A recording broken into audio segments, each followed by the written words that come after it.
अरे आग लगे, ये भी कोई जिंदगी है। सुबह से चिल्लम चिल्ली पुकार सुन के मैं तो तंग आ गई हूँ। अरे वो भी क्या दिन थे जब मैं गांव में रहा करती थी। पहले बड़ी सुखी थी मैं। पहले मेरी जिंदगी क्या थी और अब क्या हो गई है। शहर में तो लोग भेड़ बकरी की तरह जीते हैं। जीने का असली मजा तो गांव में है। क्यों, क्या हुआ माँ जी? आज गांव की बहुत याद आ रही है आपको? अरे हाँ बहू, शहर का जीना भी कोई जीना है। लोगों की आधी जिंदगी तो सड़कों के ट्रैफिक में निकल जाती है और यहाँ रखा ही क्या है। एक बात कहूं, दिल्ली शहर अब पहले जैसा नहीं रहा। क्या माँ, जब देखो गांव के गुणगान गाती रहती हो। ठीक है, इस बार ना बच्चों के कॉलेज की छुट्टियों में हम सब गांव चलेंगे, ठीक है? हाँ, ये ठीक है। फिर कुछ दिनों के बाद सारा परिवार अपने गांव चला जाता है। अरे वाह, कितनी ताजी और साफ हवा है, कितनी शांति है यहाँ। चल बहू, अब बढ़िया सा खाना बना दे, मजे से आंगन में बैठ के खाएंगे। सुशीला गांव का माहौल देख बड़ी खुश होती है। 2 दिन के बाद गांव की कुछ औरतें सुशीला के घर आती हैं। बड़े दिनों के बाद गांव आई है सुशीला। हमें तो लगा कि तू शहर जाके गांव को भूल गई। और बतिया, तेरी बहू कैसी है? जरा मिलवा तो उससे। अरे मेरी बहू तो लाखों में एक है। बड़ी किस्मत वाली हूँ मैं जो मुझे जानकी जैसी बहू मिली है। हमेशा मेरी सेवा में लगी रहती है और आज तक कभी पलटकर जवाब नहीं दिया उसने। सुशीला की बातें सुनकर सभी औरतें हंसने लगती है।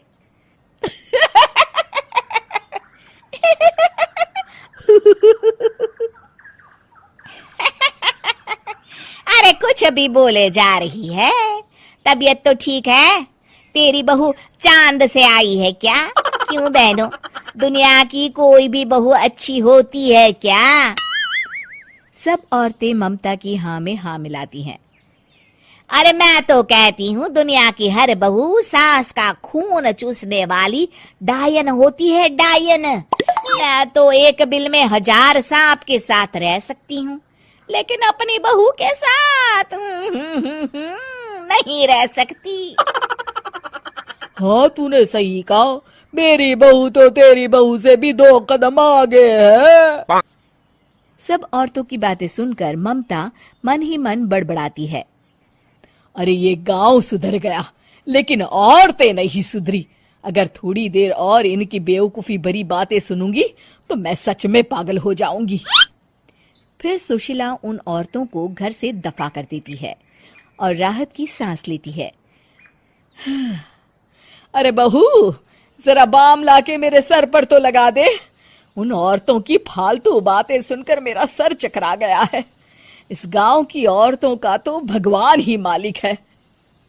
फिर अगले दिन सुशीला की सास उससे कहती है, अरे बहू, तू यहाँ क्या आराम फरमाने आई है? आखिर ये तेरा ससुराल है। चल चल, घर के कामों में हाथ बटा। शहर में कुछ काम धाम तो करती नहीं है। जरा अपने आप को तो देख, कितनी मोटी हो गई है।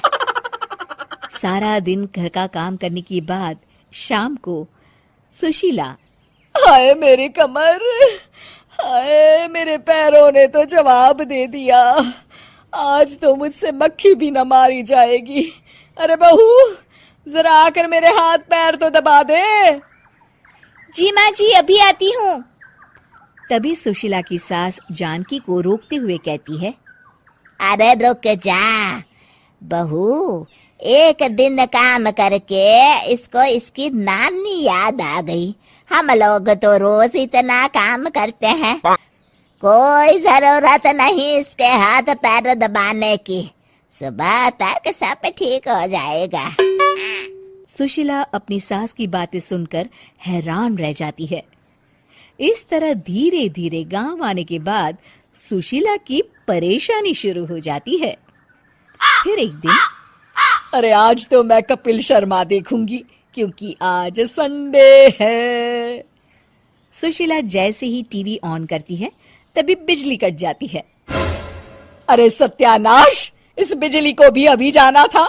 इतने दिनों से मैं टीवी सीरियल देख नहीं पाई। हमारा देश इतनी तरक्की कर रहा है, अरे पता नहीं ये गांव कब सुधरेगा। अरे अब तो 2 दिनों के लिए बिजली को भूल जा, ये तो यहाँ रोज की बात है। अब इस अंधेरे में रहने की आदत डाल ले। हाँ। हे भगवान, अब क्या होगा? ऊपर से इन मच्छरों ने जीना हराम कर रखा है। दूसरी तरफ घर के काम कर करके और बिना किसी सुविधा के सुशीला तंग आ जाती है और उसे शहरी जीवन याद आने लगता है। क्यों माँ, मजा आ रहा है ना? अरे आपने ऐसी सूरत क्यों बना रखी है? मुस्कुराइए, अब हम गांव में हैं। मोहन के साथ जानकी भी अपनी सास की खिंचाई करती है। हाँ हाँ माँ जी, आप ही तो यहाँ की बड़ी तारीफ कर रही थी। फिर अभी तो कुछ ही दिन बीते हैं, वैसे भी अब तो आप यहीं रहने वाली है ना? अरे नहीं नहीं बहू, मैं एक दिन और यहाँ रुकी तो मर जाऊंगी। मुझे शहर ले चलो। क्या दिन थे, कितनी सुखी थी मैं वहां। ठीक है माँ, हम कल ही वापस शहर चले जाएंगे। इस तरह सुशीला शहर आ जाती है और फिर कभी दोबारा गांव जाने की जिद नहीं करती।